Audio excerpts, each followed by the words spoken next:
మీ పిల్లలు చదువుకున్నది ఎగ్జామ్ హాల్లో రాయాలన్నా కాంపిటేటివ్ ఎగ్జామ్ క్రాక్ చేయాలన్నా మెమరీ ముఖ్యం. మెమరీ అనేది గిఫ్ట్ కాదు, రైట్ టెక్నిక్ అండ్ ప్రాక్టీస్ తో ఎవరైనా సాధించవచ్చు. నమస్తే, వెల్కమ్ టు ఐడ్రీమ్. మనతో పాటున్నారు ప్రముఖ herbalist and traditional healer Anjaneya Raju గారు. వారితో మాట్లాడదాం. ఈరోజు వర్షాకాలం రాబోతుంది. అయితే వర్షాకాలం రాగానే చాలా రకాల సీజనల్ వ్యాధులు కూడా వస్తూ ఉంటాయి. వాటి నుంచి మనం ఎలా ప్రొటెక్ట్ చేసుకోవాలి, దీని గురించి సార్ని అడిగి తెలుసుకుందాం. నమస్తే సార్. నమస్కారం అమ్మా. సార్, వర్షాకాలం అనగానే చాలా రకాల సీజనల్ వ్యాధులు అనేసి వస్తూ ఉంటాయి. ముఖ్యంగా మనకి ఎక్కువగా వచ్చే వ్యాధులు ఏంటి సార్? అంటే ఎక్కువగా వచ్చే వ్యాధులు అంటే అజీర్తమ్మ, కామెర్లు, జాండీస్ అంటాం కదా, దగ్గులు, జ్వరాలు అమ్మ. మెయిన్ వచ్చేది అదే, cough, cold, fever, jaundice, indigestion. ఇవన్నీ ఇప్పుడు స్టార్ట్ అవుతాయమ్మా. ఓకే. ఎందుకు అంటే వేసవికాలం అంతా బయట వాతావరణం బాగుంటుందమ్మా. సూర్యుని యొక్క కిరణాలు వేడి ఎక్కువ ఉండటం వల్ల అనేక రకాల సూక్ష్మజీవులు చనిపోతాయమ్మా ఆ ఎండలకి. మీరు ఏమీ లేదు, ఇప్పుడు ఒక వారం నుంచి చల్లబడిందమ్మా. మీ ఇంట్లోనే మీకు తెలిసి ఉంటుంది, వారం క్రితం ఒక దోమ ఉండదు. అవును. మీరు సాయంత్రం ఒక్క 10 నిమిషాలు తీయండి మీకుమ్మ, మీరు ఇంట్లో మీరు తెల్లవారులు పడుకొని అన్ని దోమలు వస్తాయి. అవును అవును. 10 డేస్లో అంత మార్పు ఎందుకు వచ్చిందమ్మా? ఆ వేడి ఎక్కువ ఉండటం వల్ల దోమలు కూడా చనిపోతాయమ్మా. డ్రైనేజెస్లో వాటర్ కూడా ఉండదు, అక్కడ గుడ్లు పెట్టి మళ్ళీ వాటిలో సంతతి పెంచుకోవడానికి లేదు. దానికి కావాల్సిన అవకాశం అంతా మళ్ళీ తన సంతతిని పెంచుకోవడానికి మంచి క్లైమేట్ అమ్మా ఇది. ఈ దోమలు కొట్టడం వల్ల అనేక రకాల వ్యాధులు వస్తాయి. అదేవిధంగా హీట్ ఎక్కువ ఉన్నంతసేపు మనం విపరీతంగా వాటర్ తాగుతామమ్మా. వాటర్ తాగటం వల్ల హీట్కి మన జఠరాగ్ని బాగుంటుంది, వాటర్ తాగటం వల్ల బ్లడ్ కూడా పలచగా ఉంటుందమ్మా. ఎప్పుడైతే ఈ వాతావరణం చల్లబడిపోయిందో అప్పుడు ఏమవుతుందంటే మన శరీరంలో వేడి కూడా తగ్గడం వల్ల మనిషిలో బద్ధకం అనేది వస్తుంది. కొంచెం మైల్డ్గా తయారవుతారు చల్లబడిపోయిన వెంటనే. ఎందుకంటే అది మీ బ్రెయిన్లోంచి వచ్చింది కదా, మీ శరీరమే ఆ విధంగా తయారవడం వల్ల. ఆ మైల్డ్గా ఎందుకు తయారవుతారమ్మా? వాత ప్రకృతి అనేది పెరుగుతుంది, కఫ ప్రకృతి పెరుగుతుంది. ఈ రెండు వర్షం పడగానే పెరుగుతాయమ్మా శరీరంలో. ఎప్పుడైతే మీరు వాటర్ తాగించడం తగ్గించారో, అంత క్రితం 2-3 లీటర్లు 4 లీటర్లు తాగింది 1 లీటర్లోకి వచ్చేస్తారు చాలామంది. ఆ వాటర్ తగ్గించడం వల్ల ఏమవుతుందంటే ఇంటెస్టైన్స్లో ఈ గమ్ అనేది పెరిగిపోతుందమ్మా. ఎప్పుడైతే వాత ప్రకృతి కఫం పెరిగిందో ఆ కఫం అనేది దానివల్ల కోల్డ్ రావడం, దగ్గు రావడం, అదేవిధంగా స్టమక్లో కూడా ఈ జిగురు అనేది పెరిగిపోతుంది. దీనికి పూర్వం ఏం చేసేవారంటే వర్షాకాలం రాగానే చక్కగా ఆముదం ఇచ్చేవారమ్మా. ఆముదం సమం ఎంత ఉందో అంత అల్లం రసం కలిపి శుభ్రంగా పొయ్యి మీద పొంగించి 2-3 సార్లు దాన్ని పాలలో కలిపి డైరెక్ట్గాను ఆ ఏజ్ని బట్టి, వయసుని బట్టి, ఆ మనిషి బరువుని బట్టి కాస్త తాగించేవారు. తాగించేసరికి పూర్తిగా ఇంటెస్టైన్స్ క్లీన్ అయిపోయి బ్రహ్మాండమైన మోషన్స్ అయిపోయి 5-6-10 అయిపోయేవాడికి కంప్లీట్ స్టమక్ క్లీన్ అమ్మా.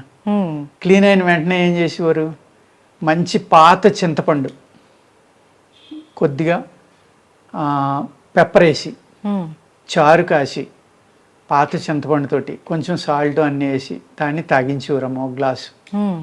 ఈ పాత చింతపండు పెప్పర్ అనేవి ఏం చేస్తాయంటే మీ యొక్క జఠరాగ్ని అంటే ఆకలిని విపరీతంగా పెంచుతాయి.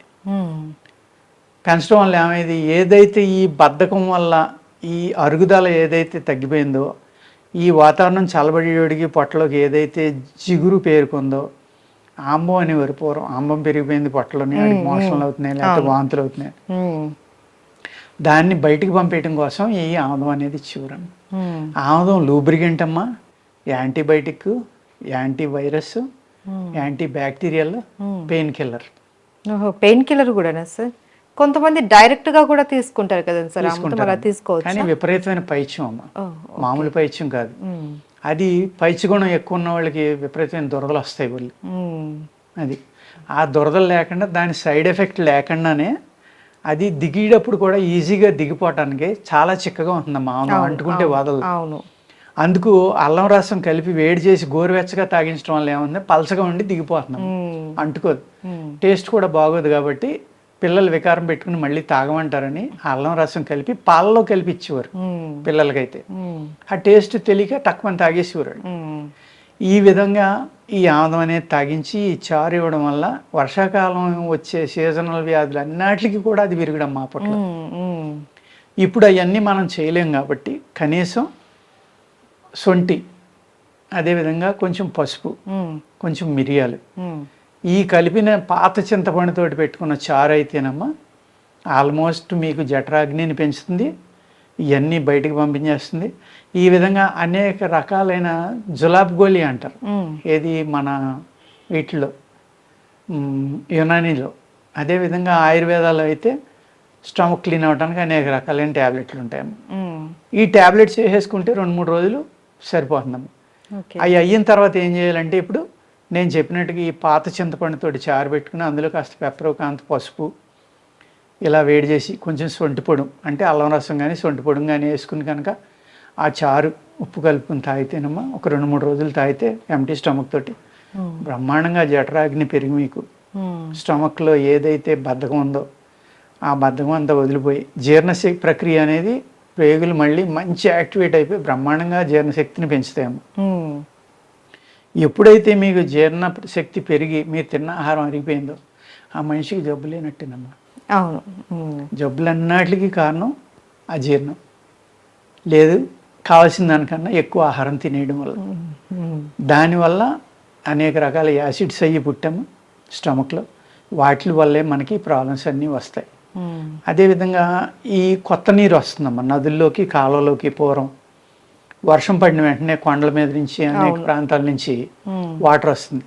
అదేవిధంగా ఈ మొత్తం కాలువలు అన్నీ ఎండిపోయి కదమ్మా, చెరువులు కాలువలు అన్నీ ఎండిపోయి, ఆ ఎండిపోయినప్పుడు ఆ మట్టి లోపల ఉన్న అనేక రకాల సూక్ష్మజీవులు కానీ, చేపలు లాంటివి కానీ, కప్పలు లాంటివి కానీ ఇవన్నీ చనిపోతే వాటి యొక్క కళేబరాలు ఏ అయితే ఆ బాడీస్ ఉన్నాయో అవన్నీ కుళ్ళిపోయి ఉంటాయి కదమ్మా, అక్కడ అనేక రకాల బ్యాక్టీరియాలు ఉంటాయి.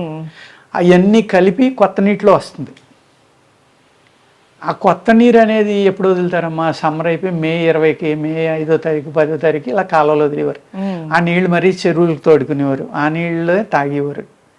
అందుకేంటంటే ఈ ఆ వాటర్ ద్వారా వచ్చి ప్రాబ్లమ్స్ అవన్నీ కూడా తగ్గిపోవడం కోసం మనకి అప్పుడు ఆముదం అనేది తాగించి ఇలా చేసేవారమ్మా.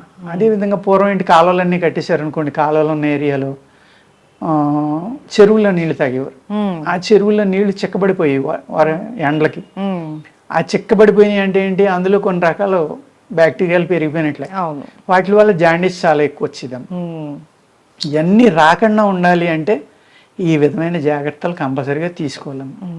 తీసుకుని కొంచెం కారంగా ఉండే ఆహార పదార్థాలు తినటం, లేకపోతే అరుగుదలకి ఏ అయితే ఉపయోగపడతాయో అంటే మనం తిన్న ఆహారం తొందరగా అరిగిపోవడానికి వాము లాంటిది, జీలకర్ర లాంటిది, సోంపు లాంటిది ఇలాంటివి ఏ అయితే ఉన్నాయో వాటితోటి వాడిన పదార్థాలు అవి ఎక్కువగా వాడుకుంటే అమ్మా ఈ అజీర్ణం అనేది తగ్గడం వల్ల ఈ వర్షాకాలం వచ్చే అనేక రకాల ప్రాబ్లమ్స్ నుంచి మనకు విముక్తి దొరుకుతుంది. అదేవిధంగా లవంగాలు వాటి వల్ల కూడా మనకి ఈ కోల్డ్ అనేది తగ్గుతుందమ్మా, కాఫ్ కోల్డ్ అనేది. అదేవిధంగా సాల్ట్ వాటర్, చాలా మందికి ఇప్పుడు థ్రోట్ పెయిన్స్ వస్తాయి, వర్షం పడగానే దగ్గు వస్తుంది, కంఠంలో శ్లేష్మం పేరుకుపోయి దగ్గుతూ ఉంటారు. వాళ్ళు సాల్ట్ వాటర్ అనేది గార్గిల్ చేస్తే చాలా అద్భుతంగా బ్రహ్మాండమైన మందమ్మ, అది చాలా బాగా పనిచేస్తుంది. ఎందుకంటే అది యాసిడ్లే ఉంటుంది కదా, గాఢంగా ఉంటుంది. వేడి నీళ్ళలో సాల్ట్ కలుపుకునేవాడికి అక్కడ వెంటనే సూక్ష్మజీవులు అన్నీ చచ్చిపోతాయి. చచ్చిపోవడం వల్ల మనకి చాలా రిలీఫ్ కనబడుతుంది. అదేవిధంగా పూర్వం ఏం చేసేవారంటే పాలల్లో పసుపు వేసి ఇచ్చేవారు. పసుపు డైరెక్ట్గా వేసుకుని కన్నా చిటికెడు మిరియాల చూర్ణం వేసామో అప్పుడు పసుపు వేసుకుని పాలు తాగితే కనుక అది పసుపులో కుర్కుమిన్ అనేది ఏదైతే ఉందో దానిని శరీరానికి 100% అందించడానికి మిరియాలు ఉపయోగపడతాయి. క్యారియర్ లాగా. అందుకు చిటికెడు మిరియాలు పొడి వేసుకుని దాంట్లో కొద్దిగా పసుపు వేసి కనుక పిల్లలకి ఇస్తే ఈ డైజెషన్ ఏదైతే అజీర్ణం అనేది, ఈ బద్ధకం అనేది, ఒళ్ళు చల్లబట్టడం వల్ల వచ్చే సైడ్ ఎఫెక్ట్లు ఇవన్నీ కూడా తగ్గి చాలా ఆరోగ్యంగా ఉంటారమ్మా పిల్లలు, పెద్దలు అందరూ కూడా. ఓకే, సో ఒక వర్షాకాలంలో వచ్చే అన్ని రకాల సీజనల్ వ్యాధులకి సంబంధించి చాలా మంచి చిట్కా అని కూడా అనుకోవచ్చు సార్. ఇది ఏంటంటే మెడిసిన్ పరంగాను వాడుకోవచ్చు, చిట్కా పరంగాను వాడుకోవచ్చు. అండ్ అందరూ కూడా దీన్ని తయారు చేసుకోవడం కూడా చాలా ఈజీ, అందుబాటులో కూడా మన సోపులు పెట్టిలో దొరికిన ఇవన్నీ కూడా. అవును, అదే పోపులు పెట్టి, సోపులు పెట్టి కాదు, పోపులు పెట్టి మనం ఏదైతే వంటింట్లో మనం తాలింపు పెట్టి అంటాము అందులో అన్ని ఉంటాయి, వంటింటి సామాన్లు అనుకోండి. అవును, చాలా చక్కగా తెలియజేశారు sir. Thank you so much. And for more videos, Please subscribe to iDream. Please subscribe to iDream. Please subscribe iDreams. And please subscribe to iDream. For more videos, subscribe to iDream. please like, share, and subscribe to the channel. Congratulations, iDream. Subscribe to iDream. Subscribe to iDream. So, subscribe to iDream Media. iDream ki iDream team అందరికి huge congratulations. Please subscribe iDream Media. Please subscribe to iDream. Subscribe iDream. Please subscribe to iDream. iDream అంటే నా కళల ఛానల్ను subscribe చేసుకున్న నోరు తిరుగుతలేదు, మీరైతే గంట గుర్తు కొట్టండి. For more such videos, please subscribe to iDream. Subscribe to iDream. Please subscribe to iDream. Please subscribe iDream Media. Please do subscribe to iDream. Please subscribe to iDream Media. For best entertainment and information, please subscribe iDream. And don't forget to subscribe to iDream.